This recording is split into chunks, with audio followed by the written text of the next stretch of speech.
నామానికి స్తోత్రాలు. మన ప్రభును రక్షకుడైన యేసుక్రీస్తు వారి యొక్క ఘనమైన శ్రేష్టమైన శుభనామంలో మీ అందరికీ వందనాలు, శుభాలు. ఈ పరిశుద్ధ దినాన్ని కొద్ది నిమిషాలు దేవుని వాక్యాన్ని ధ్యానం చేయడానికి మనం ప్రయత్నం చేద్దాం. మీ జీవితంలో శ్రమలు బాగా ఎదుర్కొంటున్నారా? మీ జీవితంలో పాస్టర్ గారు నేను చాలా పరిశుద్ధంగా ఉంటానే, నేను చాలా భక్తిగా ఉంటాను కదా, చాలా నీతిగా ఉంటాను, నాకెందుకు ఈ కష్టం వస్తుంది, చాలా ఇబ్బందికరంగా ఉంటుంది నా పరిస్థితి అనుకుంటే ఈ వర్తమానం మీకు ఏదైనా ఉపయోగపడవచ్చు. రెండవది, నేను ఆశీర్వదించబడాలి అనుకుంటున్నాను, దీవించబడాలనుకుంటున్నానయ్యా, ఎలాగది అనుకుంటే ఈ వర్తమానం వినాలి. తర్వాత, నేను పరిశుద్ధంగా జీవించాలనుకుంటున్నాను, నా భక్తి జీవితాన్ని ఎలా కొనసాగించాలనుకుంటే ఈ వర్తమానం వినాలి. నిష్కారణంగా నాలో ఏ తప్పు లేకుండా కూడా నన్ను దారుణంగా హింసిస్తున్నారు, మంచి చేస్తే నాకు చెడే చేస్తున్నారు, ఎవరో కాదు నా వాళ్ళే అంటే ఈ వాక్యాన్ని మీరు కొద్దిసేపు వినాల్సి ఉంటాం.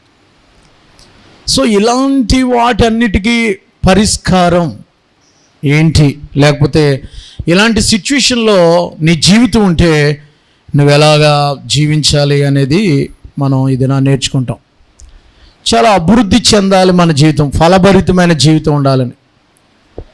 ఆదికాండ గ్రంథం మనం తెరిస్తే ఇందులో 7 వ్యక్తులు క్యారెక్టర్స్ మనకు ఉంటాయి. 7 ఉంటారు. ఆదికాండం అంతా చెప్పాలంటే 7 వ్యక్తులతో అయిపోద్ది ఆదికాండం. మొదటి వ్యక్తి హేబెల్, ఆయన శ్రేష్టమైన ఆరాధన చేసి దేవుని దగ్గరికి వెళ్ళాడు. రెండో వ్యక్తి హానోక్, దేవునితో నడిచాడు.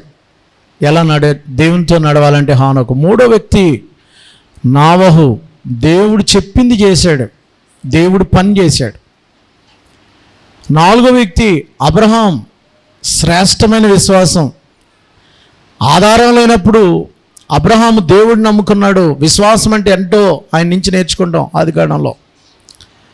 ఐదో వ్యక్తి ఇస్సాకు, ఏమి నేర్చుకుంటాం ఇస్సాకు నుంచి అంటే విధేయత. ఆరో వ్యక్తి యాకోబు, ఏమి నేర్చుకుంటామంటే నిరీక్షణ. నా ఎముకలు చచ్చిపోయిన తర్వాత ఏసేపు పట్టుకెళ్ళిపో, మనం ఎప్పటికైనా అక్కడికి వెళ్ళిపోతాం, మన ఊరోళ్ళందరూ వెళ్ళిపోతాం, కానాన్ దేశం, నిరీక్షణ. చివరి వ్యక్తి ఏసేపు, జోసెఫ్. ఏసేపులో నుంచి ఏమి నేర్చుకున్నాం అంటే ఒక్క మాటతో చెప్పలేమైంది శ్రేష్టమైన జీవితం. మనం ధ్యానం చేయబోయే వ్యక్తి కూడా ఆయనే. ఏంటి అనంటే 50 అధ్యాయాలు ఆదికాండంలో ఉంటే 12 అధ్యాయాలు ఆయన కోసం రాశారు. 12, 37 నుంచి 50 వరకు ఆదికాండం. 38వ అధ్యాయం తీసేస్తే మిగిలిన ఆయన గురించే. యేసేపులో యేసు ప్రభుని చూస్తాం మనం. యేసు ప్రభుకి యేసేపుకి చాలా దగ్గర పోలికలు ఉన్నాయి. యేసేపు తండ్రి చేత ప్రేమించబడినవాడు, యేసుక్రీస్తుకు తండ్రి చేత ప్రేమించబడినవాడు. యేసేపుని సహోదరులు ద్వేషించారు.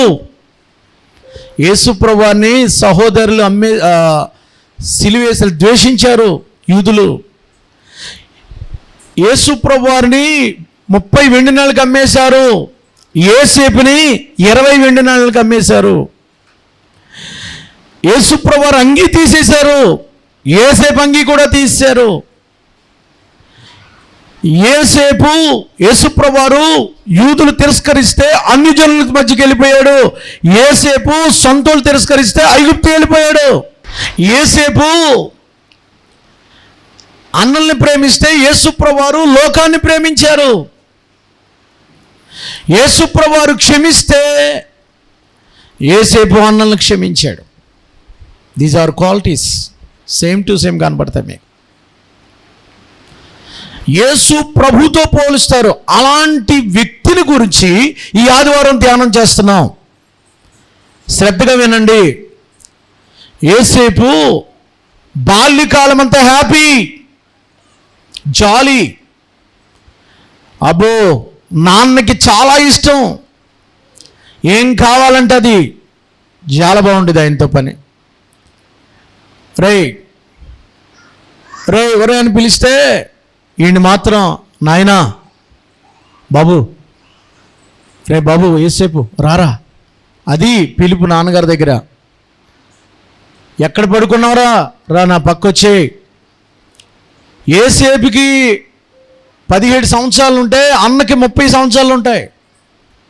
27, 28, 30 ఉంటాయి పెద్దోడికి. చాలా డిస్టెన్స్ ఉంది. తండ్రి చేత ప్రేమించబడినవాడు. యేసేపు పట్టింది బంగారం, ఇంట్లో ఆడదే చలమని. రెండవది దర్శనాలు, మూడవది దర్శనాలకు అర్థం చెప్పగలిగినోడు, నాలుగవది యేసేపు పట్టింది బంగారం. పొలంలో ఉంటే దీవెన, ఇంట్లో ఉంటే దీవెన, రోడ్డు మీద ఉంటే దీవెన, అడుగెడితే దీవెన, బ్లెస్సింగ్. ఆడు ఎక్కడుంటే అక్కడ. ఏం పని మొదలెట్టాడంటే సక్సెస్. ఏముండదు ఆయనకి, నెగిటివ్ ఉండదు ఆయనకి. యేసేపుకి అంత క్వాలిటీ. ప్రధానమంత్రి కూడా అయిపోయాడు. 10 మందికి అన్నం పెట్టేవాడు అయ్యాడు, 10 మందికి పోషకుడు అయ్యాడు, మంచి ఉద్యోగం ఇచ్చాడు దేవుడు. ప్రపంచంలో ఎవ్వడికి లేనంత ఉద్యోగం, అన్నదమ్ములకు కూడా లేని ఉద్యోగం, ఇంట్లో వాళ్ళు కాదు ఎవ్వరికి అందనంత ఎత్తు ప్రధానమంత్రి అయ్యాడు. దేశానికి కాదు ప్రపంచానికే, ప్రపంచం అతని కాళ్ళ ముందు పడేలాగా అయ్యింది. What a blessed man. కానీ కష్టాలు లేవా పాస్ట్ గారు ఆయనకంటే? ఉన్నాయి. ఎలా మెయింటైన్ అయ్యాడు, ఎలాగా ఓవర్కమ్ చేశాడు, ఎలాగ దాటుకుని వచ్చాడో ఒక్క 7 విషయాలు చెప్తాను. యేసేపులాగా మేము ఫలించాలి అనుకుంటున్న వాళ్ళు దేవుని స్తోత్రం చెప్పండి. యేసేపులాగా మేము దీవించబడాలి. యేసేపు ఎవరట? 49వ అధ్యాయము ఆదికాండము 49వ అధ్యాయం 22వ వచనం. యేసేపు ఎవరమ్మా? ఫలించేడు కొమ్మ, ఓట యొద్దలో. యేసేపు ఎవరంటే ఫలించాడు, ఫలిస్తాడు, ఫలించేడు కొమ్మ, ఓట యొద్ద ఫలించే కొమ్మ. రైట్, వినండి. ఆదికాండాన్ని పరిచయం ఇచ్చేశాను. ఇప్పుడు యేసేపుకున్న లక్షణాలు, ఎందుకు ఆయన దేవుడు దీవించాడు, ఎందుకు యేసేపు ఆ స్థాయికి ఎదగలిగాడు, ఎందుకు యేసేపు బ్లెస్డ్ అయిపోయాడు, ఎందుకు ఆశీర్వదించబడ్డాడు, ఎందుకు అతను అడుగెడితే దేవుడు ఆశీర్వాదం వస్తుంది. వై? మాకెందుకు రావట్లేదు? ఒకవేళ ఇలాంటి విషయాలు ఉంటే మనం ఇవాళ ధ్యానం చేసుకుందాం. ఎందుకు నా ఇంట్లో వాళ్ళు నన్ను తిడుతున్నారు, ఎందుకు నా ఇంట్లో వాళ్ళు నా మీద ద్వేషం పెట్టుకున్నారు, ఎందుకు నా ఇంట్లో వాళ్ళు అసూయ, ఎందుకు నా ఇంట్లో వాళ్ళు నేనంటే చచ్చిపోతే బాగుండు అనుకుంటున్నారు నా వాళ్ళు, నన్ను చంపాలని చూస్తున్నారు. ఎవరో కాదు, మా ఇంట్లో వాళ్ళు. ఆ బాధ గుండా వెళ్తున్నారా మీరు? That is Joseph. సో యేసేపుకి ప్రభువుకు ఉన్నటువంటి పోలిక కూడా మీకు చెప్పాను. ఇక యేసేపుకున్న మొదటి లక్షణం ఏంటంటే, అతడికి 17 సంవత్సరాల వయసు వచ్చేటప్పటికి ఇంటర్మీడియట్ చదువుతున్న కుర్రోడు, ఇంటర్ వయసు ఉంటుంది. ఆ ఇంటర్ చదువుకునే కుర్రోడికి ఆ ఇంట్లో ఎవరైనా తప్పు చేస్తే తట్టుకోలేడు. మొదటి క్వాలిటీ. ఇంట్లో వాళ్ళు ఎవరైనా అన్నదమ్ములు కానీ, అక్క చెల్లు కానీ, అమ్మ కానీ, నాన్న కానీ, ఇంట్లో వాళ్ళు ఎవరున్నా, చుట్టుపక్కల వాళ్ళు ఎవరున్నా సరే చెడుతనమును చూసి అసహించుకునేవాడు. ఇతడు చెడుతనం చేయడం కాదు నేను చెప్తుంటా. అసలు ఎవరన్నా చెడ్డ పని చేస్తే గిట్ట దీనికి అంటే మొదటి పాయింట్గా మనం ఏం రాసుకుంటామంటే చెడుతనమును అసహించుకునేవాడు ఇతను యేసేపు. ఇంట్లో వాళ్ళు ఎవరన్నా తప్పు చేశారని అంటే తట్టుకునేవాడు కాదు. యేసేపు బాల్యకాలం ఎలా ఉండేదో తెలుసా? గారాబంగా పెరిగినోడు కదా. గారాబం వీడంటే చాలా ఇష్టం. వీడికి అన్నీ ఇస్తున్నాడు నాన్న. అయినప్పటికీ రే మందలకాయ వెళ్ళి గొర్రెలు కాయరా, ఏసేపు గొర్రెలకాయ. ఓకే నాన్నగారు. మన పని గొర్రెల వృత్తి, మనం గొర్రెలు కాపరులు. నువ్వు ఇంట్లో కూర్చోవడం కుదరదు. మన పని ఏంటి? మన పని ఏంటి అమ్మాయిలు? చదువుకోవడం. ఇంట్లో కూర్చుంటే కుదరదు, గారం వచ్చిందని చదువు కావాలా. చదువు అయిపోయింది, ఏదో పని చేయాలా, ఖాళీ కూర్చోవడం లేదు. ఏం వెతుక్కుంటా వెతుక్కోపో. అది నాన్న నేర్పింది ఏంటంటే పని చేయరా, భక్తి నేర్చుకోరా, తప్పు చేయకూడదు, పరిశుద్ధంగా ఉండాలి. యేసేపుకి ఇవన్నీ నేర్పేశాడు వాళ్ళ నాన్న. అందుకనే చెడుతనం అంటే ఏంటో తెలుసు అతనికి.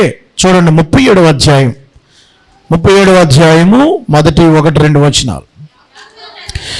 యాకోబు తన తండ్రి పరవాసిగా ఉండిన కానాను దేశంలో నివసించెను.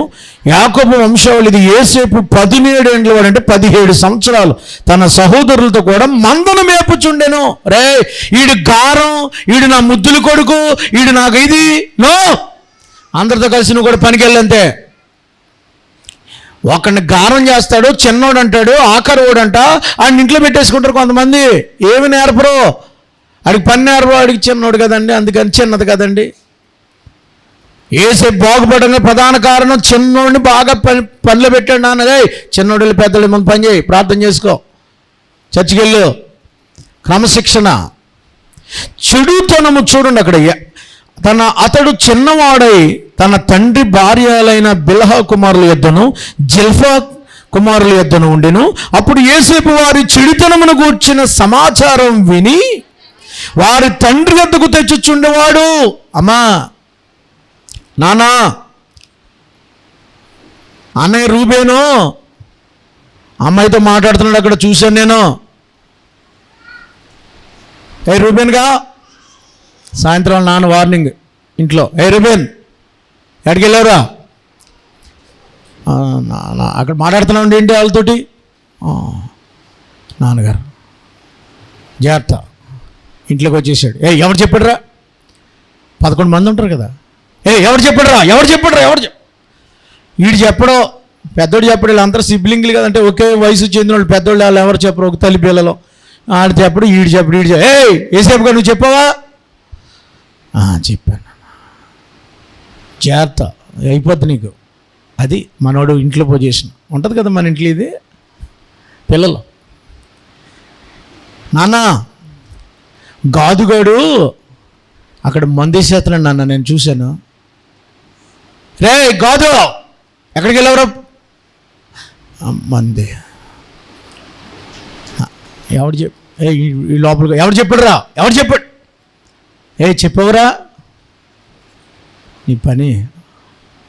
నాన్న సిమియోను గారు సినిమాకి వెళ్ళాడు నాన్న. సిమియోను గారు సినిమాకి వెళ్ళాడా?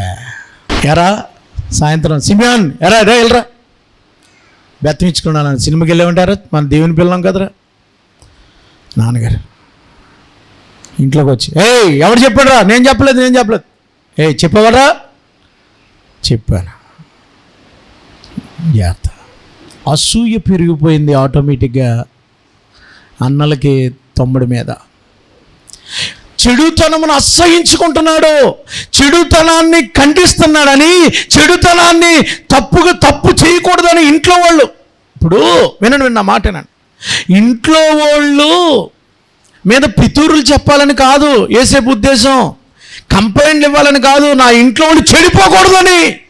మీ అమ్మ చెడిపోతుంటే, మీ నాన్న చెడిపోతుంటే, మీ కొడుకు చెడిపోతుంటే, మీ తమ్ముడు చెడిపోతుంటే, మీ అన్న చెడిపోతుంటే పట్టనట్టుగా ఉంటున్నావంటే ఒక లక్షణం పోయింది. అందుకే అభివృద్ధి చెందట్లా. నీ ఇంట్లో వాళ్ళు ఎవరు చెడిపోతున్నా ఆడు అమ్మతో చెప్పకే అంటాడు, వీళ్ళు చెల్లితోటి. అలాగే నాన్నతో చెప్పకే అంటది ఇది. నేను చెప్పను, ఇద్దరు కాంప్రమైజ్ అయిపోయి ఇద్దరు తప్పు చేస్తూ ఉంటారు. మన ఫ్యామిలీ అండి, కాంప్రమైజ్. చెడుతనమును గూర్చిన బోధ తండ్రి చేశాడు కనుక పిల్లలు అలా పెరిగారు. మీ పిల్లలు ఎలా ఉన్నారు?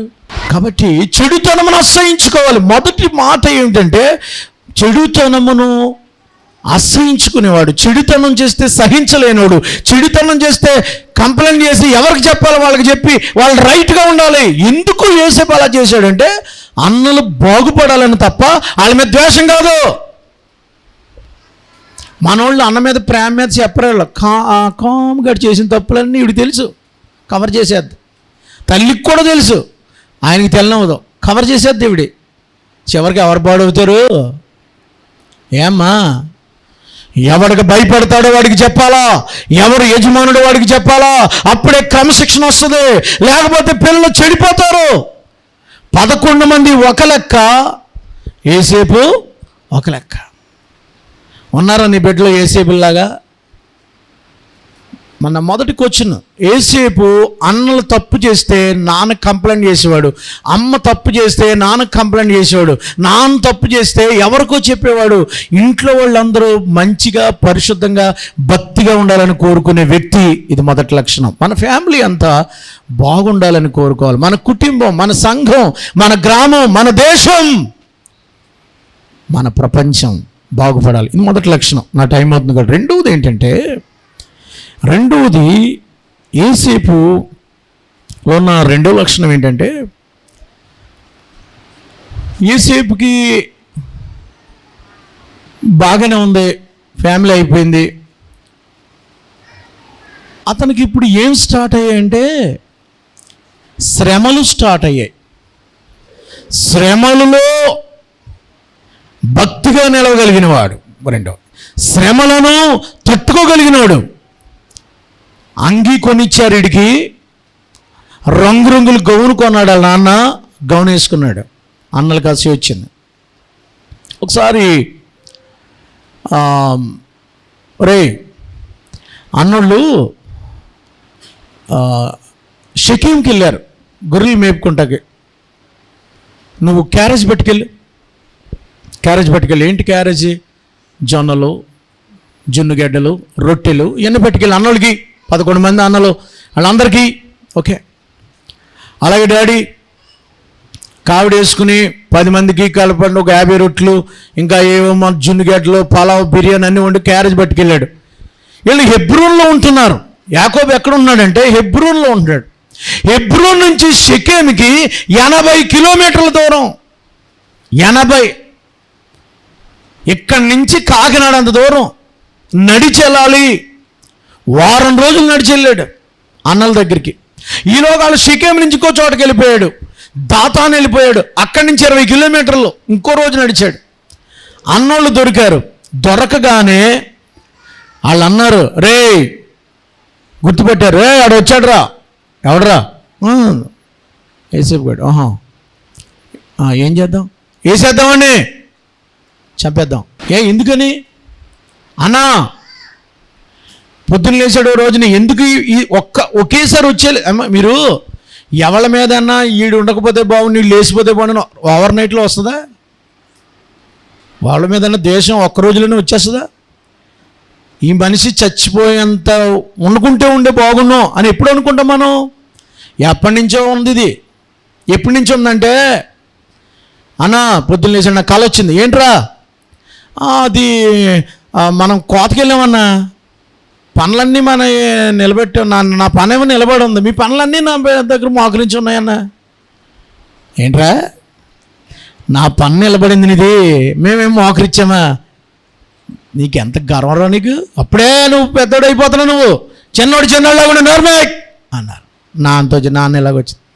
ఎవరుగా నువ్వు సరిగ్గా కళ్ళని చెప్పకరా బాబు నువ్వు. ఓకే నాన్న, ఇంకో కళ వచ్చింది, ఇంకో కళ అన్నా, ఇంకో కళ. ఏడు అత్తమాటి కళ్ళిడికి దర్శనాలు, రోజు దర్శనాలే. ఒక్కొక్కరికి రోజు దర్శనాలు వచ్చేస్తూ ఉంటాయి. దర్శనం వచ్చేసింది, మళ్ళా దర్శనం. ఏంటి నాన్న?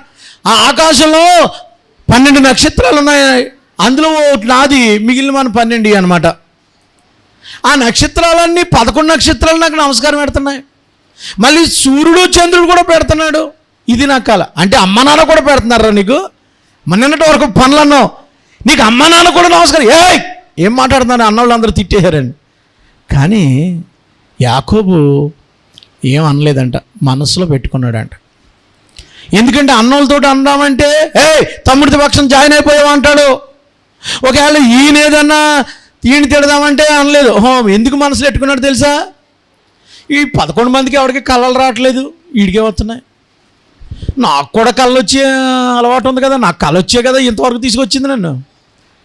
ఒంటరిగా ఉన్నప్పుడు నాకు కూడా దర్శనం వచ్చింది, దర్శనం కనపడ్డాడు దేవుడు. నిజంగా దేవుడికి చూపించాడేమో, ఈయన తిట్టకూడదు బాబోయ్.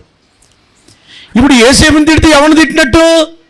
అందుకని ఏసేపు దేవుడు చూపించాడేమో, మనసులో పెట్టుకున్నాడట నిజంగా ఇది జరుగుతుందేమో.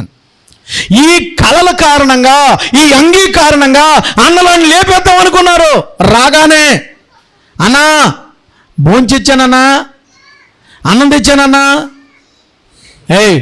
అన్నం అక్కడేటు పట్టుకొని రండి, 2 రెక్కలు అన్నా కట్టుకోండి అన్నా, చొక్క తీర. మేమేమో బ్లూ కలర్ డ్రెస్లా, బ్లూ అంటే బానిసలు ఒక రకమైన కలర్ అయ్యి, నీకేమో రంగురంగులు డిజైను ఈ కలర్ ఇచ్చారా నీకు, చెయ్యి తీసే అంగి లేదు వీడు. బట్టలు వాడికి బట్టలు తీసే లోపల ఇన్నర్ వేర్స్ బనీన్ వేసుకున్నాడు, లేదా చిన్న లాగు ఏదో ఉంటుంది అంతే, తీసి పడేసారు. షర్ట్ తీసేసి ఎరా తిన్నంగా ఉండకుండా ఏంటో నీ కళ్ళలు కానీ ఇప్పుడు చెప్పరా, నీ కళ్ళు ఏమవుతా మేము చూస్తాం, నీ పని ఏంటో చూద్దాం అని ఆలోచించుకుని ఏం చేద్దాం నన్ను ఆలోచించుకుని చంపేద్దాం అనుకున్నారట. చచ్చిపోవాలి, చంపేద్దామని అనుకున్నారట. కాసేపటికి అందులో ఒకడు అన్నాడు, వీడిని చంపేస్తే మనకేమొస్తుందిరా, వీడి రక్తప్రతం మనకు అంటుకుంటుంది, వీడిని గోతులో పడేసేద్దాం. పాడుపడిపోయినటువంటి నూతులో పడేశారు. ఇంచుమించు పాడుపడిపోయిన నుయ్యి అంటే 30 అడుగుల లోతు ఉంటుంది అది. అందులో బురద, చెత్త చెదారం, అందులో ఎప్పటి నుంచో పాడుపడిపోయింది. ఆ నూతులో పడేశారు. అన్నా కాళ్ళు చేతులు కట్టేశారు. అన్నా నన్ను వదలండి అన్నా. లోపల పడిపోయి ఏడుస్తున్నాడు. అన్నా అందులో జర్రులున్నాయి, పాములున్నాయి, కప్పలున్నాయి. కూర్చుని ఆడు తెచ్చిన మూట తెచ్చుకుని ఓపెన్ చేసుకుని పలావా బిర్యానీ తింటూ ఆడు తాజ్మహల్ గారు చచ్చిపోయి ఉంటాడు రా, ఆడు ఎండ్రకప్ప కరిచేసి ఉంటుంది రండి, ఆడిని ఏదో జర్రులు కరిచేసి ఉంటారా, ఇంకా చచ్చిపోతాడు రా. సొంత అన్నలు అన్నా నన్ను కరుస్తున్నాయన్నా, నేను తట్టుకోలేకపోతున్నాను కేకలేస్తుంటే, నర్మే ఒక వ్యక్తి పక్కన ఏడుస్తుంటే ఈ పక్కన భోంచే బుద్ధి అవుతుంది. ఎలాగా నీకు? ఆడు తెచ్చినన్ను, అయ్యా రక్షించండి, అయ్యా కాపాడండి, హెల్ప్ మీ అంటే ఎలా కడుపు నిండా భోంచేస్తున్నావు నువ్వు?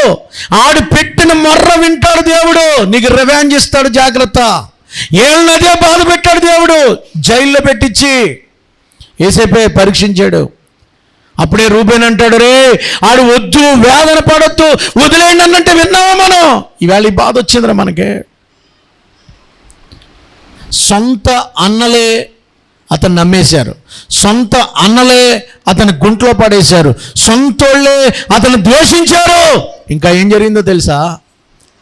ఏసేపుని అందులో గొడవ పెడుతుంటారు, వీడు ఇందులో చచ్చిపోతే మళ్ళీ మనకు రిస్క్ అని ఇస్మాయిలు వస్తుంటే, ఇస్మాయిలీలు యూదులకు శత్రువులు, అవతల శత్రువులకి ఇచ్చేస్తే చితక్కొట్టేసి చంపేస్తారేనని ఆయన తీసుకొచ్చి అమ్మేశారు 20 వెండి నాణ్యాలకి. అమ్మేసి ఏం చెప్పారు? తమ్ముడని చెప్పారా? వీడు మా తమ్ముడు కాదు, వీడు మా ఇంట్లో పనోడు, వీడు మా ఇంట్లో పనోడు, పని సరిగ్గా చేయట్లేదు అందుకే అమ్మేస్తున్నాం అన్న. తమ్ముడంటే కొనరాళ్ళు, తమ్ముడంటే కొనరు, రిస్క్ ఇది. తమ్ముళ్ళని కొనకూడదు, బానిస్తనే కొనాలి. అప్పుడు ఇది ఆ బానిస బ్రతుకు, ఇది తమ్ముడు అని అనుకునే టైంలో జరిగిన సంఘటన ఏంటంటే, బానిస కింద తమ్ముడైపోయాడు యోసేపు గుంటలో శ్రమపడ్డాడు, బానిస బ్రతుకు.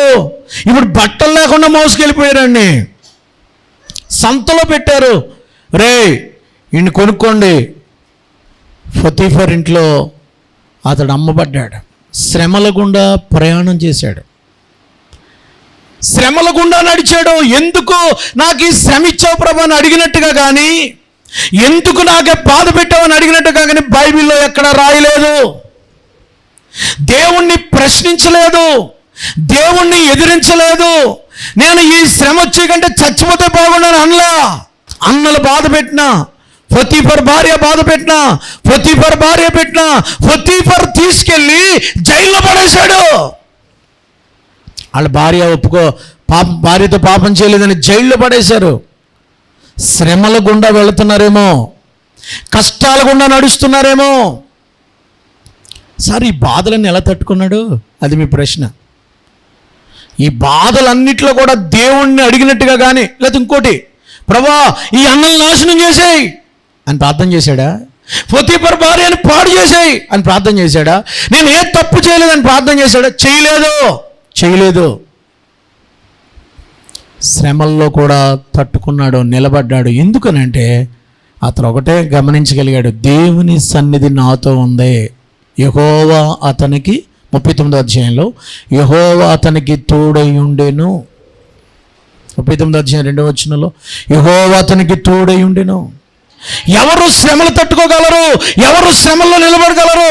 దేవుడు నాతో ఉంటే చాలు, దేవుణ్ణి నడిపిస్తే చాలు. దేవుడు ఈ శ్రమలో నన్ను నిలబడే శక్తి. యేసేపు కంటే ఎక్కువ శ్రమలు పడ్డారా మీరు? యేసేపు కంటే మీరు గుంటలో త్రోయబడ్డారా? యేసేపులాగా మీరు అవమానించబడ్డారా? యేసేపులాగా సంతలో బేరాలకు నిలబడ్డారా? యేసేపులాగా అమ్మివేయబడ్డారా? యేసేపులాగా జైలుకి వెళ్ళారా?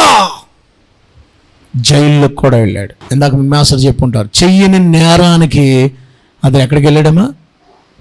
కానీ ప్రభా వాయ్ నాకు ఈ జైలు ఎందుకు నేను అన్నలను ద్వేషిస్తాను? మంచిగా ఉన్నందుక, నీతిగా ఉన్నందుక, భక్తిగా ఉన్నది కాదు. ఎందుకు దేవుడి పరీక్ష ఇచ్చాడు? దేవుడు పరీక్షించేది నిన్ను ఆశీర్వదించడానికి, దేవుడు పరీక్షించేది నిన్ను అభివృద్ధి చేయడానికి. ఎందుకు దేవుడు యోసేపుకి కష్టాలు వస్తున్నప్పుడు అన్నలను బాధ పెట్టాడా? బాధ పెట్టలా, శిక్షించలేదు. పోతీఫర్ భార్యను శిక్షించాడా? శిక్షించలేదు. మరి ఏం చేశాడు సార్ అని అంటే, యోసేపుని అభివృద్ధి పరుస్తూ వచ్చాడు. చప్పలు కూడా దేవునికి స్తోత్రం. యోసేపు అడుగు పెట్టింది అలా బంగారం అయిపోతుంది. యోసేపుతో దేవుడు ఉన్నాడని చెప్పడానికి. కష్టం ఉంది, ఇంట్లో కష్టం ఉంది, బ్లెస్డ్. పోతీఫర్ ఇంట్లో కష్టం ఉంది, ఆశీర్వాదం. జైల్లో కష్టం ఉంది, ఆశీర్వాదం. కష్టాల్లోనే అతడికి దేవుడు ఆశీర్వాదం చూపించాడు. శ్రమల గుండా వెళుతున్నప్పుడు ఆ శ్రమలు తట్టుకోవాలంటే, ఆ శ్రమల గుండా నువ్వు జయించుకుంటూ వెళ్ళాలంటే దేవుడు నాతో ఉన్నాడు అనే విశ్వాసం నీకు ఉండాలి. దేవుడు అందరితో ఉంటాడు. దేవుడు అందరితో ఉంటాడు, డౌట్ ఎట్ ఆల్. సదాకాలం నేను మీతో కూడా ఉన్నాను అన్నాడు తప్ప నేను కొందరితో ఉంటాననలా. అందరితో దేవుడు ఉంటాడు. దేవునికి స్తోత్రం చెప్పండి. అందరితో దేవుడు ఉంటున్నప్పుడు మీతో ఎందుకు ఉంటలా? యోసేపులాగా ఆ శ్రమల్లో దేవుని సన్నిధిని అనిపించలేకపోతున్నారు మీరు. ఎవరు దేవుని సన్నిధిని అనిపిస్తారో ఆ ఇనప సంఖ్యలు కట్టబడినప్పుడు కూడా అతడు దేవుణ్ణి ఆరాధించాడు తప్ప, దేవుణ్ణి స్తుతించాడు తప్ప, దేవుణ్ణి చిన్న మాట అనలా, దేవుణ్ణి వ్యతిరేకించలా, దేవుణ్ణి ప్రశ్నించలా. ప్రశ్నిస్తే 66 ప్రశ్నలు వేస్తాడు దేవుడు. నిన్ను సమాధానం చెప్తావా? యోబుకి కష్టం వచ్చినప్పుడు ప్రశ్నించాడు. ఏసామా ఎయ్ అని ఆ యోబు నుంచి ఈ ఎంత 37వ వచనం నుంచి అనుకుంటా, 7వ అధ్యాయం నుంచి 66 ప్రశ్నలు ఉంటాయి యోబు గ్రంథంలో. సమాధానం చెప్పన్నాడు. చెప్పు ప్రభా, నాకు ఈ సమాధానం వద్దు కానీ నువ్వు నాతో ఉంటే చాలు అన్నాడు. అంతే. దేవునికి స్తోత్రం. ప్రశ్నిస్తే బోల్డ్ రేగులు చెప్తాడు దేవుడు. ఈ కష్టం ఎందుకు వచ్చింది? ఈ బాధ ఎందుకు వచ్చింది? ఈ వ్యాధి ఎందుకు వచ్చింది? ఈ పరీక్ష ఎందుకు ఫెయిల్ అయ్యాను? ఈ పెళ్ళి ఎందుకు ఫెయిల్ అయింది? ఈ ఒంటరితనం ఎందుకు వచ్చింది? ఒంటరివాడు అయిపోయాడు. ఒక రకంగా చెప్పాలంటే ఇల్లంతా ఒకటాడంతా ఒకటే. అమ్మేశారు ఒంటరివాడు, అమ్మా నాన్నకి దూరం అయ్యాడు. చాలా భయంకరం. అందరూ ఉండి లేనోడు పరాయి దేశంకి వెళ్ళిపోయాడు. ఏంటి నా పరిస్థితి?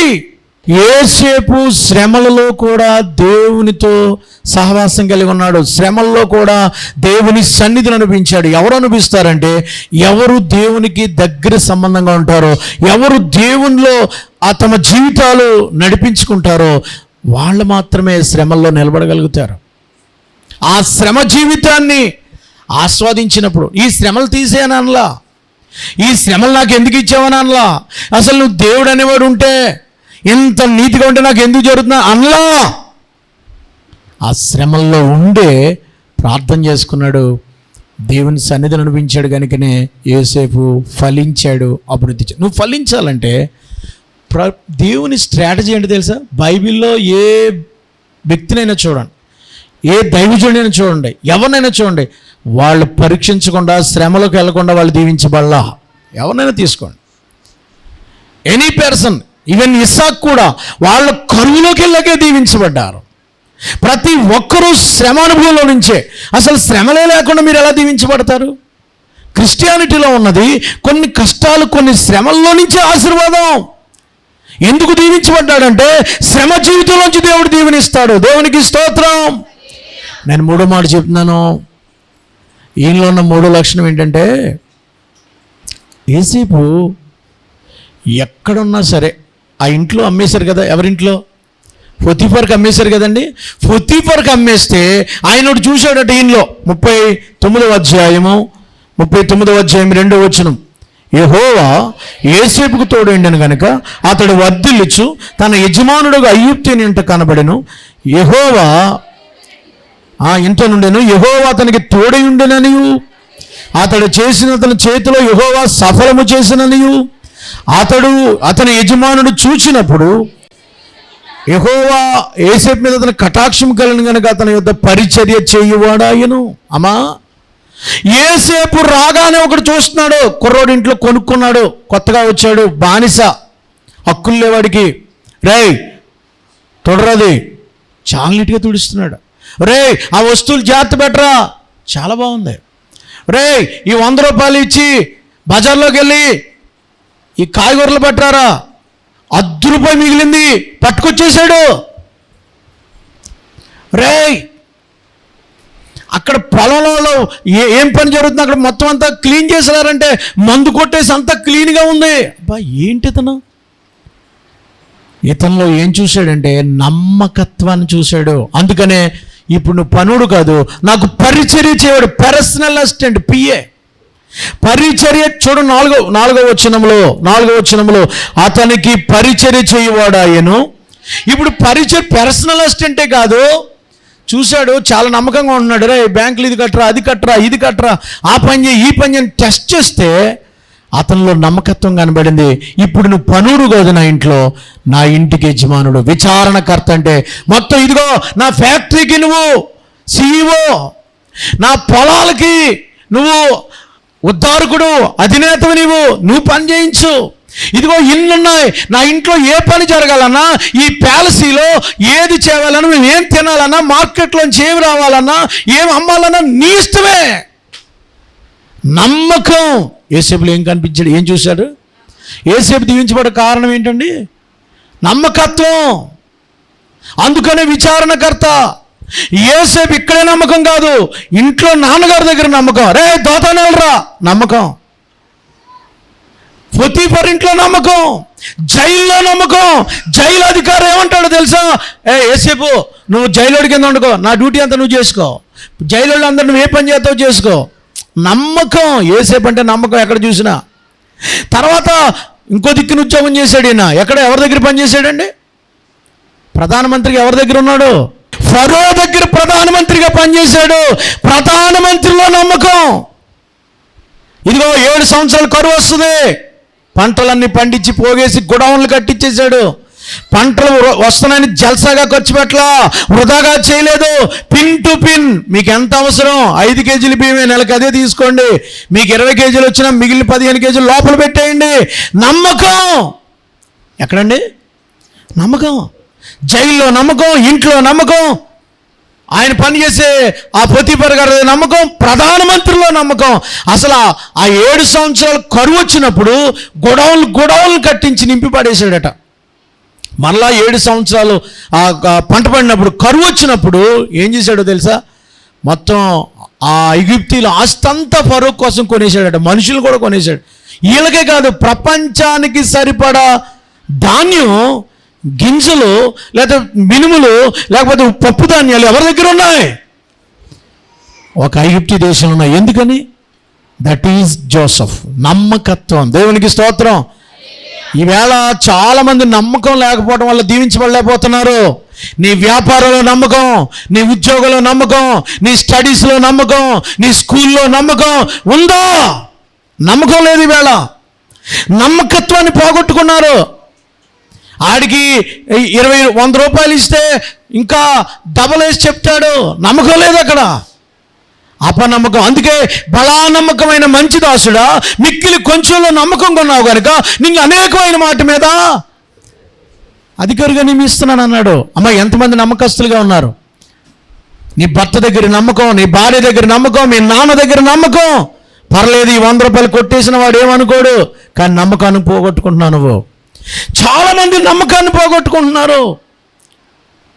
నమ్మకత్వం లేకపోతే ఆశీర్వాదం దొరకదు, నమ్మకత్వం లేకపోతే దీవిని పొందుకోలేరు. యేసేపులో ఉన్న ప్రధానమైన క్వాలిటీ ఏంటంటే నమ్మకత్వం. Honest, faithful. Is a faithful man. దేవుడికి నమ్మకస్తుడు, కుటుంబానికి నమ్మకస్తుడు, సంఘంలో నమ్మకస్తుడు.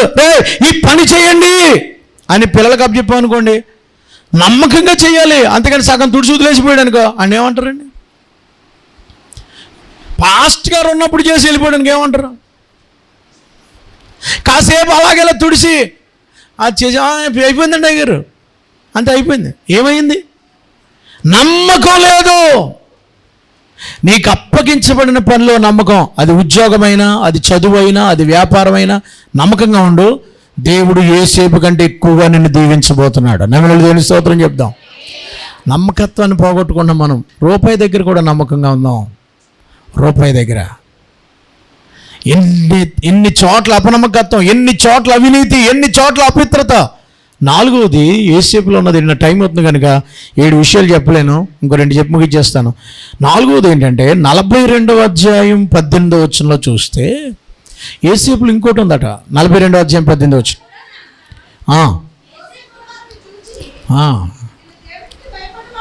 నేను, అందరూ చెప్పండి, యేసేపు ఎవరంట?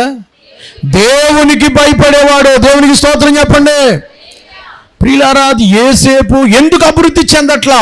ఎందుకు మన చదువుల్లో రాణించలేకపోతున్నాం? ఎందుకు ఉద్యోగాలు పొందలేకపోతున్నాం? ఎందుకు అప్పుల్లో పడిపోతున్నాం? ఎందుకు మన పని వెనక్కి వెళ్ళిపోతుంది? ఎందుకు అభివృద్ధి లేదు? యేసేపు అంటే ఒక రకంగా అభివృద్ధి కదా. అభివృద్ధి, గ్రోత్ ఎక్కడి నుంచి వచ్చింది అని అంటే దేవునికి భయపడడం. ఎంతమంది దేవునికి భయపడుతున్నారు? అమ్మో, నేను అక్కడికి రానండి, నాకు భయం. నాకు దేవుడు అంటే భయం. ఆదివారం చర్చి మానండి, నాకు భయం. ఆదివారం చర్చి మానేసి పనికి రానండి, నాకు భయం అండి. చర్చి మానేస్తే నాకు భయం. దేవునికి భయపడతాను నేను. ఎవరు దేవునికి భయపడతారో వారు లోబడతారు. భయంలోనే లోబడి ఉంటుంది. భయం నాకు దేవుడు అంటే నాకు చాలా భయం. నేను ఆ పాపం చేయను, నాకు భయం. నేను అక్కడికి రాను, నాకు భయం. బాబాయ్, నేను వాళ్ళతో గొడవకు రాను, నాకు భయం. నా దేవుడు అంటే భయం. అక్కడికి వెళ్తే నాకు భయం. మందిరం అంటే భయం. సన్నిధి అంటే భయం. చర్చికి రావడం. భయపడితే పరుగులు ఎత్తుకుంటా వస్తావు. భయపడితే ఆసక్తితో వస్తావు. భయపడితే తప్పు భయం. నాకంటే భయం అండి. మా తండ్రి అంటే భయం నాకు. ఎప్పుడు లోపడతాం? మా నాన్నగారు అంటే నాకు భయం. నేను కుర్రోడ్నే, నాకు ఆలోచనలు ఉంటాయి, నాకు ఉంటాయి, కానీ భయం. ఆయన వచ్చాడంటే ఏం చేస్తాడని భయం. ఆయన ముందు చదువునట్టుగా కనబడతా, ఆయన ముందు పరిశుద్ధుడిగా కనబడతా, ఆయన ముందు చాలా భక్తిపరుడుగా కనబడతా. ఎందుకని? ఆయన అంటే నాకు భయం. దేవుడంటే నీకు భయం ఉంటే నువ్వు ఇంకో తప్పు చేయలేవు. దేవుని ఎదుట భయభక్తులు కలిగి ఉంటావు. భయపడితే నువ్వు పరుగులెత్తుకొస్తావు మందిరానికి. ఎందుకు చర్చిలో ఇష్టం వచ్చినట్టు నువ్వు జీవిస్తున్నావు? ఎందుకు సెల్ ఫోన్ చూసుకుంటున్నావు? ఎందుకు ఆటలాడుకుంటున్నావు? ఎందుకు నిద్రపోతున్నావు? ఎందుకు భక్తిగా బైబిల్ చదవట్లా? ఎందుకు శ్రద్ధ లేదు నీకు దేవుడు అంటే? ఎందుకు పాటలు పాడలేకపోతున్నావు? ఎందుకు ప్రార్థన చేయలేకపోతున్నావు? భయం లేదు. దేవుడు అంటే భయం లేదు. ఎవరు దేవునికి భయపడతారో వాళ్ళు ఆశీర్వదించబడతారు. దేవునికి స్తోత్రం కలుగును గాక. భయభక్తులు ఎక్కడ చూసినా చూడండి, బైబిల్ అంతా యెహోవా యందు భయము భక్తి కలిగిన వాళ్ళని ఆయన ఏం చేస్తానన్నాడు? భయం లేకపోవడమే కదండి.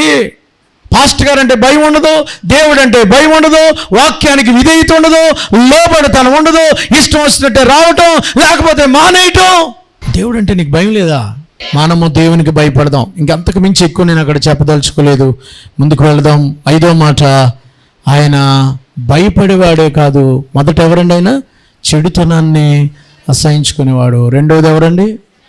శ్రమల్లో కూడా తట్టుకుని నిలబడగలిగినాడు, శ్రమ అనుభవం కలిగినవాడు, శ్రమల్లో దేవునికి లోబడినాడు, శ్రమను అనుభవించినాడు.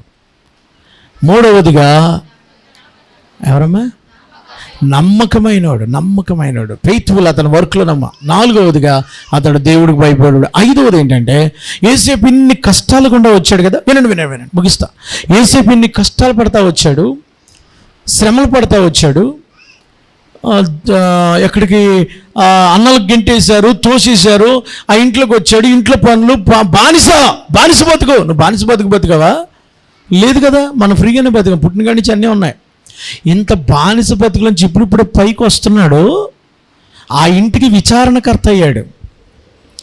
ఆ ఇంటికి కొంచెం కొత్త బట్టలు వేసుకుంటున్నాడేమో, నీట్గా డ్రెస్ చేసుకుంటున్నాడు, కొంచెం అందంగా కనబడుతున్నాడు, తలదూకుంటున్నాడు, అన్నీ నీట్గా ఉన్నాడు. ఇప్పుడు ఆ సుఖం అనేది వస్తుంది. ఇతనికి ఒక ప్యాలసీ వచ్చింది, కొంచెం కష్టాలు పక్కెళ్ళిపోయాయి.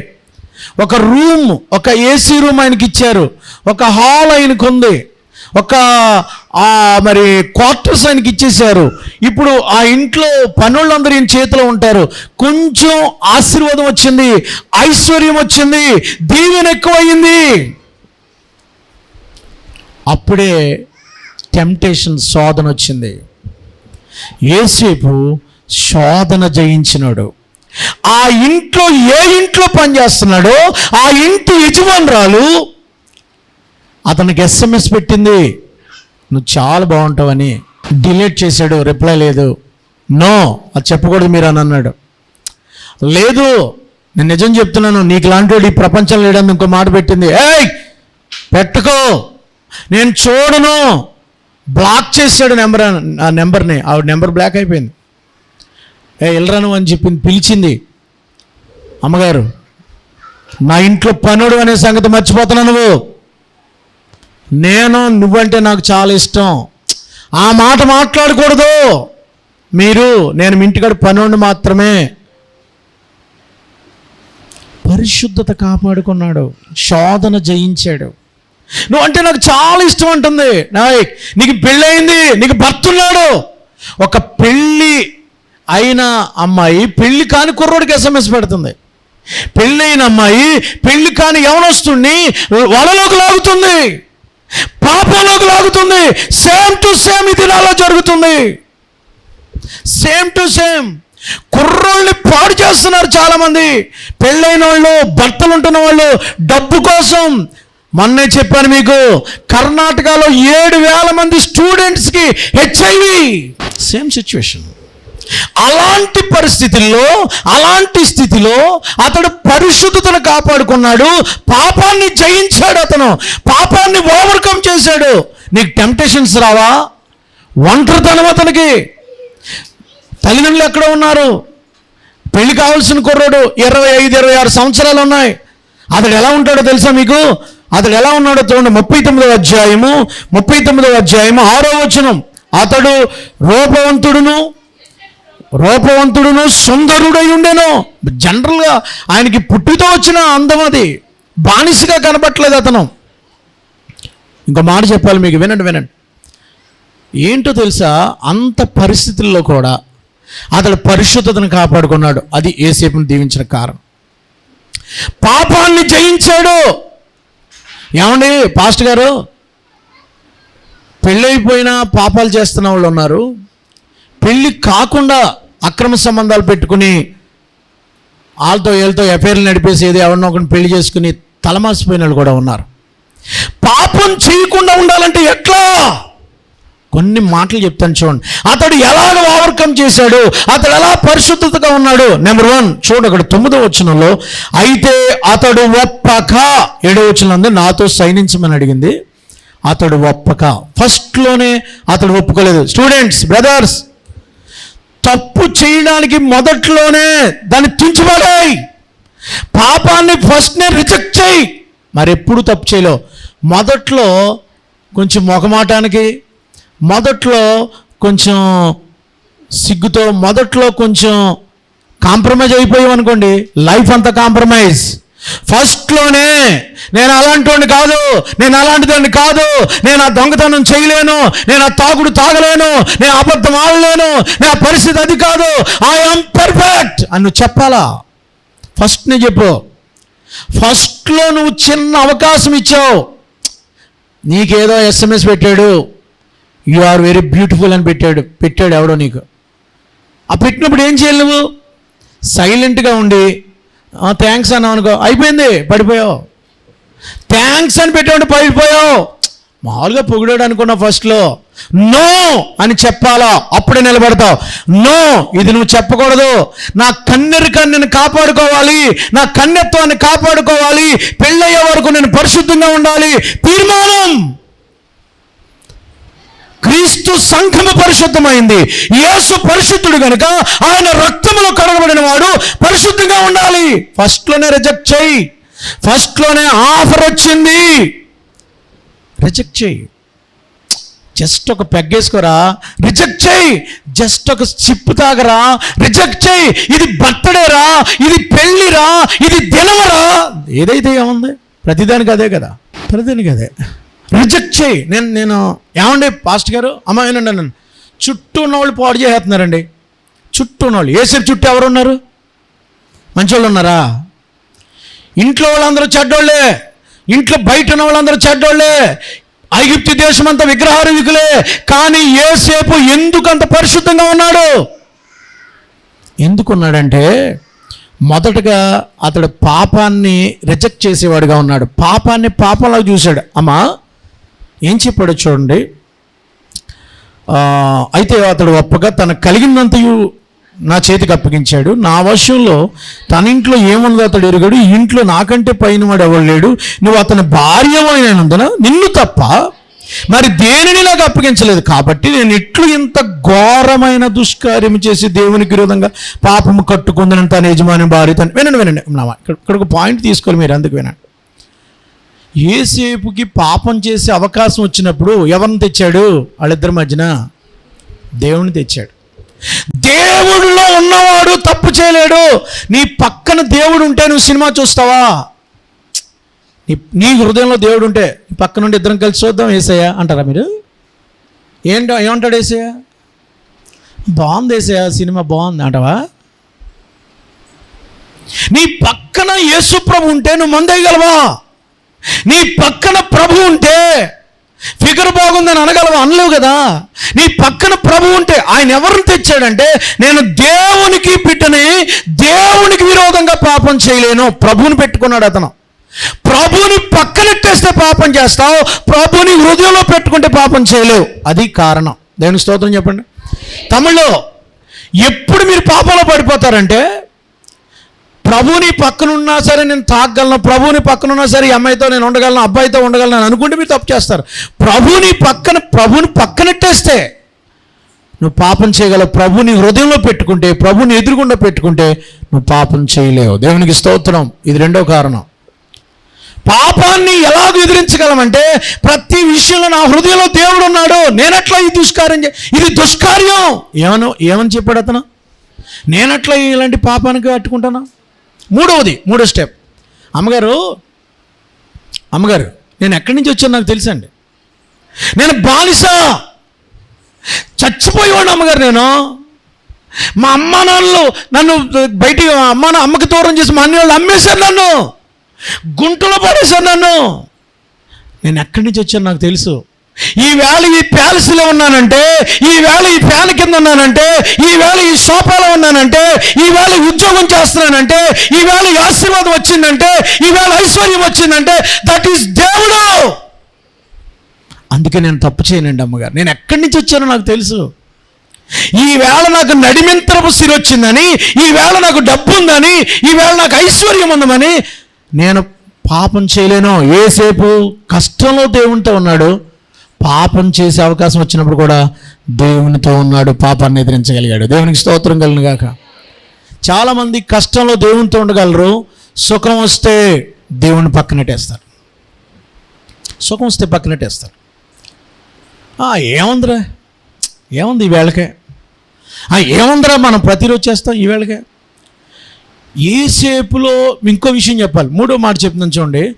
యోసేపు 11వ వచనంలో దినదినము 10వ వచనంలో ఏం చేస్తుందంటే ఆవిడ ఎవ్రీ డే టెంప్టేషన్ ఎదుర్కొంటున్నాడు. ప్రతిరోజు మాట్లాడుతుంది, ప్రతిరోజు ఏదో రకంగా అతన్ని ఇబ్బంది పెడుతుంది, సైట్ కొడుతుంది, ఏదో చేస్తుంది ప్రతిరోజు. నీవు దేవునిలో ఎక్కువ ఎదగాలనుకున్నప్పుడు సాతాను నిన్ను రోజు టెంప్ట్ చేస్తాడు. పరిశుద్ధంగా ఉండాలనుకున్నప్పుడు టెంప్ట్ చేస్తాడు సాతానుడు, శోధిస్తాడు. అప్పుడు ఏం చెప్పాడో తెలుసా? ఇక చివరికి ఒక రోజున ఎవ్వరూ లేరట ఇంట్లో. చాలా క్లియర్ రాసి బైబిల్ 11వ వచనంలో, అట్లుండగా ఒకనాడు ఆ పని మీద ఇంట్లోకి వెళ్ళినప్పుడు ఇంట్లో మనుషులు ఎవ్వరు ఇక్కడ లేరు అంటే ఒక ప్రశ్న అడుగుతాను. ఎవ్వరూ లేరట, అది ప్యాలెసీ, డీసెంట్గా ఉంది, మూడో కంటికి కనబడదు. ఇప్పుడు అంటుంది ఆవిడ, ఇది అవకాశం. ఇప్పుడు బతిమాలట్లేదు, మాట్లాడట్లేదు, మీద పడిపోయింది, లాగేస్తుంది, ఎవ్వరు లేరు. పావుగంట ఊరుకుంటే ఈ పని అయిపోద్ది అని చెప్తుంది తను. నేనేమంటున్నానంటే 10 మంది ఉంటే భయపడతావు, ఊళ్ళో తప్పు చేయడానికి భయపడతావు. కానీ గోవా వెళితే విశాఖపట్నం వెళితే ఎవరుండరు అక్కడ. విశాఖపట్నంలో మన వాళ్ళు ఎవరుండరు, మన ఊరు వాళ్ళు ఉండరు, మన సంఘం ఉండదు. రాజమండ్రి వెళ్తే మన ఇష్టం తందనాలు ఆడొచ్చు, లేకపోతే గోవా వెళ్తే తందనాలు ఆడొచ్చు, విశాఖపట్నం వెళ్తే తందనాలు ఆడొచ్చు, లేకపోతే ఇంకొక ఎక్కడ బీచ్కి వెళ్తే తందనాలు ఆడొచ్చు. ఎవరు ఉండరు అక్కడ. నేనేమన్నానంటే పరిశుద్ధంగా ఉండేవాడు అందరూ ఉన్నలాగా ఉంటాడు, ఎవరు లేకపోయినా కూడా.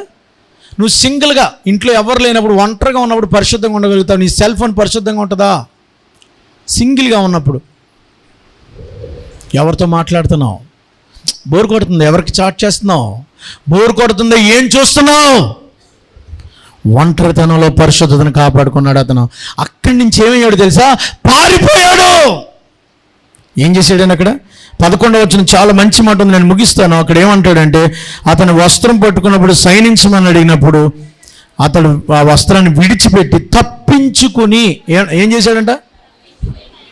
ఎక్కడి నుంచి తప్పించుకున్నాడు? పాపాన్ని నుంచి. ఎక్కడి నుంచి పారిపోయాడు? పాపాన్ని నుంచి. మీకు అక్కడ మనిషి కనపడవచ్చు, నేను పాపం, అది ఏ రకమైన సీన్ అయినా కావచ్చు. తప్పించుకుని ఫ్రెండ్స్ అందరూ బుక్ చేశారు.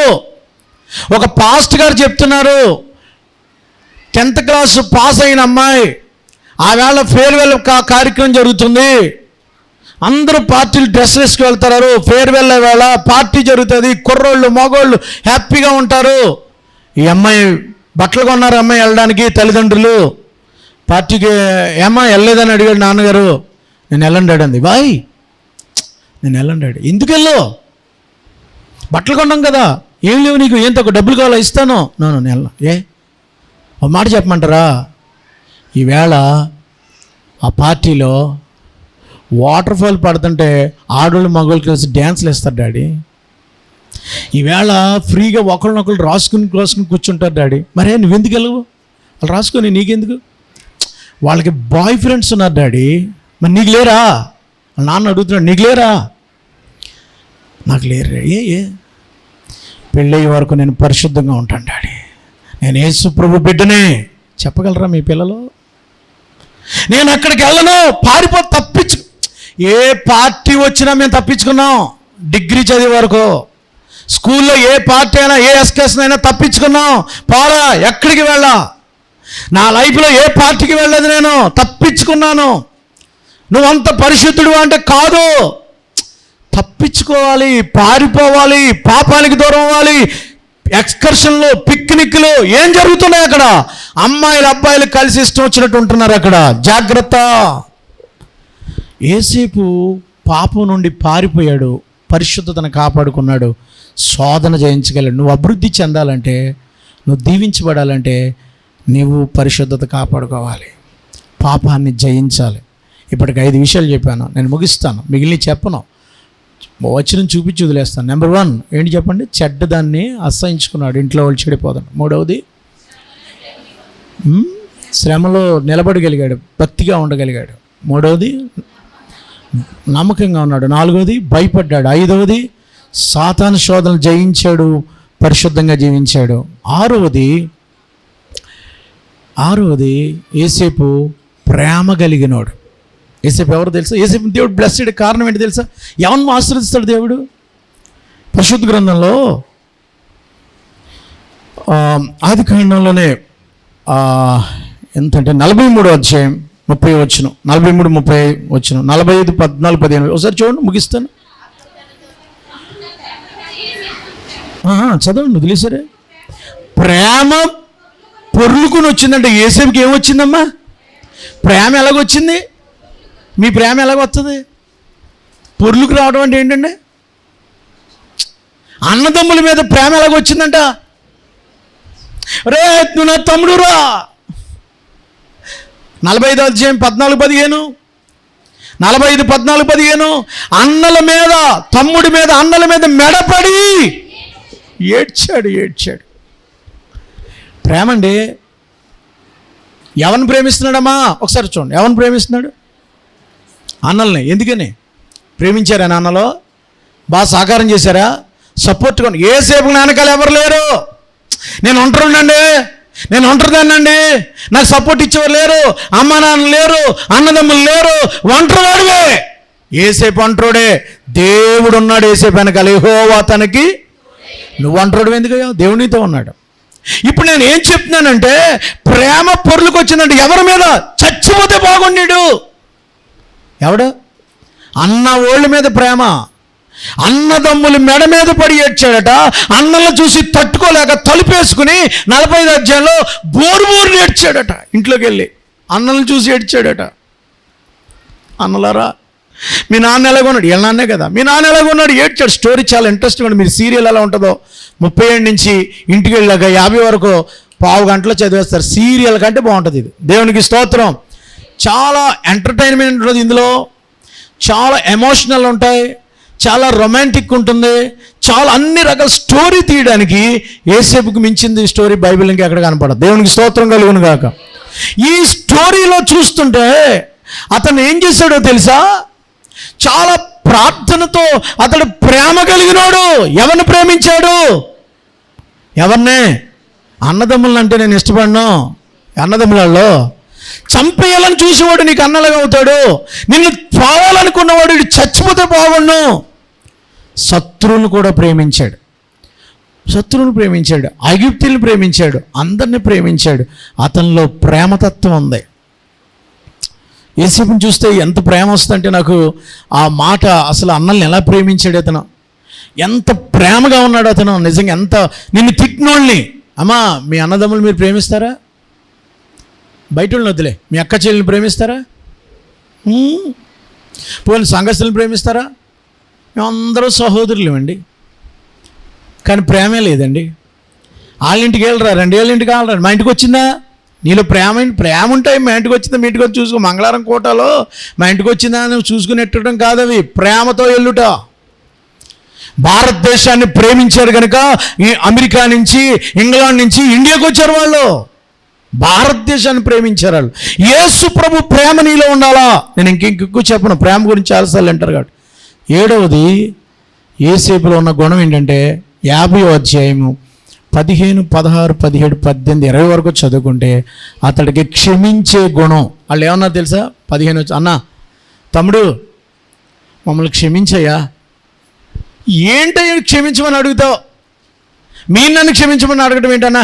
అసలు వాళ్ళు మీకు కీడిచాను, అసలు పట్టించుకోవద్దు. నేను మిమ్మల్ని క్షమించాను, ఎప్పుడో క్షమించేశాను. దేవునికి స్తోత్రం. ఎవరిని క్షమించాడమ్మా? చంపుతానా అన్నలు అనొద్దన్నాను. ఎవడు చంపుతాడో, ఎవరు తిరగబడ్డారో, ఎవరు తిట్టారో, ఎవడు అసూయపడ్డాడో, ఎవడు లేకుండా అయిపోయాడో వాళ్ళని క్షమించాడు. క్షమింతారా మీరు? ఏమన్నా మీరు క్షమింతారా? ఈ మాట ఎంత అన్నదనుకుంటున్నారు మీరు? ఇది మాత్రం చెప్పకండి, క్షమింతారా? కుష్ఠరోగుల మధ్యన సేవ చేయడానికి వస్తే, సువార్త చేయడానికి వెళ్తే కారులో పెట్టి స్టెయిన్స్ని, 2 కొడుకులు 8, 9 సంవత్సరాలు కూడా తిమోతి, ఫిలిప్ని పెట్రోల్ పోసి అంటించేస్తే పిల్లల్ని ఎలా దగ్గర తీసుకుని ఏడిస్తే తన భార్య గ్లాడిస్ ప్రేమించింది. వదిలిపెట్టి వెళ్ళిపోలేదు ఇండియా. ఒరిస్సా ప్రాంతంలో మా ఆయన ఏ పని నిమిత్తం వచ్చాడో అదే కుష్ఠరోగులు నేను పనిచేసింది. కుష్ఠరోగుల దగ్గర పనిచేసింది. దారాసింగ్ కాంతమల్ జిల్లాలో ఉన్న ఆ దారాసింగ్ కాల్ చేశాడని వచ్చి ఆడికి కోర్టు ఉరిశిక్ష వేస్తుంటే గ్లాడీస్ అంది, స్టెయిన్స్ గారి భార్య అంది, నేను అతన్ని క్షమించాను, ఉరిశిక్ష చేయకండి వదిలేనంది. నేను అతన్ని క్షమించాను, నీ భర్తనే చంపేసినండి, నీ పిల్లల్ని దారుణంగా నా పిల్లలు కొడుకులు అన్నాళ్ళు చంపితే ఏం చేసిందమ్మా? 99లో జరిగింది, మొన్నే జరిగింది, 2099లో జరిగిన సంఘటనలు చెప్తున్నాను నేను. ఇండియాలో క్షమించగలవా నువ్వు క్షమిస్తావా? ఎంత మాట అంటే నువ్వు రెచ్చిపోతావే. క్షమాపణ ఎక్కడుంది నీకు? క్రిస్టియానిటీకి ఉండవాలి. ఏసేపు దీవించబడ్డాడు, ఏసేపు ఫలించాడు, ఏసేపు అభివృద్ధి. ఎలా? ప్రేమ ఉంది, ఎలా క్షమించే గుణం, ఎలా పరిశుద్ధత, ఎలా నమ్మకత్వం, ఎలా దేవునికి భయపడ్డాడు. ఇంట్లో వాళ్ళు చెడిపోతుంటే చూస్తూ ఊరుకోలేదు. ఏసేపు ఇంకో పని చేశాడు, తన కుటుంబం అంతటిని పోషించాడు. 70 మంది వస్తే గోషెన్ దేశంలో అతనే పోషించాడని పరిశుద్ధ గ్రంథంలో మీకు ఆ మాట రాయబడి ఉంటుంది. ఎక్కడంటే 42వ వచనంలో కుటుంబం అంతా పోషించాడట. ఆ పిల్లల్ని చాలు ఇంటికి వెళ్ళి చదువుకోండి. కుటుంబాన్ని పోషించాడు. ఇంకో మాట చెప్పను, ఇశ్రాయేలీలు 400 సంవత్సరాలు బ్రతకడానికి కారకుడు ఎవరు? జోసెఫ్. అందరికీ అన్నం పెట్టాడు. అసలు ఏసేపు ఐగుప్తికే ఆహారం అయిపోయాడు. ఏసేపు వల్లే మాకు ఈ దీవెనని పొతిఫర్ గుర్తించాడు.